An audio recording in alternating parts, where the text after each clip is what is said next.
Bonjour, je vais vous parler du chapitre 8 sur le principe de Le Chatelier.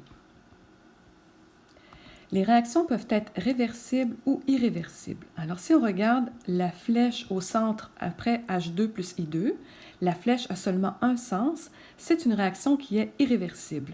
Il serait impossible de refaire du H2 et du I2, il y a juste la formation de HI qui est possible. Quand la réaction est réversible, voyez la flèche au centre, elle est des deux côtés.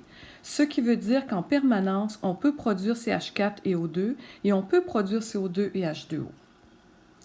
Pour que le système en équilibre, on a besoin de trois conditions. 1. Être réversible. 2. Être fermé. Et C. Posséder des propriétés macroscopiques constantes. Pour le système qui est fermé, on en a déjà discuté. Le milieu qui est fermé, c'est un milieu où il faut que le récipient soit fermé pour que le contenu soit emprisonné et que les substances ne peuvent pas sortir. Les réactions qui impliquent des gaz doivent avoir un contenant qui est fermé. Système ouvert gazeux, si j'enlevais la balloune qui est en haut complètement, c'est sûr que le système serait considéré comme ouvert. Si le liquide ne peut pas sortir du contenant, même s'il n'y a pas de couvercle, on peut dire que le système est considéré comme fermé. La dissolution du sel dans l'eau, si le sel ne peut pas sortir de l'eau, c'est un système qui est fermé. Ce bécher constitue un système fermé puisqu'il a une transformation réversible du sel dans l'eau et le sel ou l'eau ne peuvent pas sortir du contenant. Les propriétés macroscopiques, ce sont la couleur, le volume, la pression, la température, la concentration et le pH. Donc, un système à l'équilibre doit être réversible, fermé et avoir des propriétés macroscopiques constantes. Le personnage qui a découvert ça, le chimiste, s'appelle Henri-Louis Le Chatelier. Les facteurs qui influencent l'état d'équilibre d'un système selon lui, ce serait la pression, la concentration et la température. La pression est le plus simple des trois. Une augmentation de pression ou une diminution de pression sur le système, on va regarder quelle substance va être favorisée.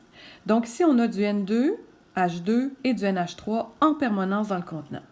Si on augmente la pression, il va falloir qu'on regarde le nombre de molécules. On les compte. À gauche de la flèche, on a 4 molécules, 3 plus 1, et à droite de la flèche, on a 2 molécules, ce qui fait 4 à gauche, 2 à droite. Si on augmente la pression, on favorise le plus petit volume si on se fie à la loi de Boyle-Mariotte. Donc, si le volume plus petit est favorisé, si j'augmente la pression, je vais favoriser la formation de NH3. À la fin, dans le contenant, il va y avoir plus de NH3 que de N2 et de H2. Donc, si j'ai une compagnie et je vais augmenter la quantité de NH3, je vais augmenter la pression. Donc, dans le contenant, il y aura plus de NH3, ce qui favorise les produits ou la réaction directe. La température, deuxième phénomène, il existe un côté plus chaud et il existe un côté plus froid, selon moi. Là où il a placé 150 kJ d'énergie, selon moi, c'est le côté qui est le plus froid parce que le CH4 à lui tout seul n'est pas assez chaud pour être égal au C plus 2H, 2H2. Donc, si on augmente la température, on favorise le côté le plus chaud et le côté le plus chaud se retrouve à être les réactifs, ce qui veut dire le C solide et le 2H2. Les réactifs seront favorisés, la réaction inverse sera avantagée. À la fin, il restera peu de CH4, mais beaucoup de H2. La forme solide ne sera pas avantagée. Si on diminue la température, on favorise le côté qui va être le plus froid. On favorise le plus froid, donc la réaction inverse, CaCO3, devrait être favorisée. Les concentrations, c'est la partie la plus difficile. Selon la réaction suivante, CH4 plus 2H2, 2H2S qui donne CS2 plus 4H2. Dans le contenant, les 4 sont en permanence. CH4, H2S, CS2 et H2. Tout le temps, tout le temps, tout le temps.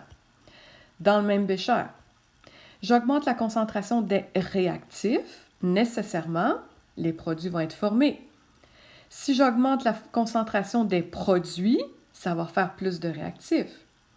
Si je diminue les réactifs, qu'est-ce qui va arriver? Les produits vont diminuer. Donc, si je diminue les produits, les réactifs vont diminuer et je vais favoriser la réaction qui va être inverse. Je vous ai mis quelques vidéos. Je pourrais vous les envoyer par le portail si vous voulez. Merci beaucoup. Au revoir.